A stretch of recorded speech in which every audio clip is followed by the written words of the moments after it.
علامہ اقبال کی نجی زندگی ہمیشہ ہی بہت زیادہ ڈسٹرب رہی ہے۔ ان کی پہلی بیوی جو تھیں وہ ان کا تعلق گجرات سے تھا، اور ان کے سسر جو تھے ڈاکٹر عطا، وہ اپنے وقت کے ڈاکٹر تھے اور جدہ میں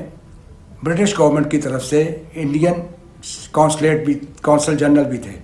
علامہ اقبال کی یہ شادی اس وقت ہوئی جب انہوں نے میٹرک ابھی پاس ہی کیا تھا، اور وہ ابھی انہیں 2-3 دن پہلے ان کا رزلٹ آیا تھا اور وہ شادی کے لیے گجرات چلے گئے۔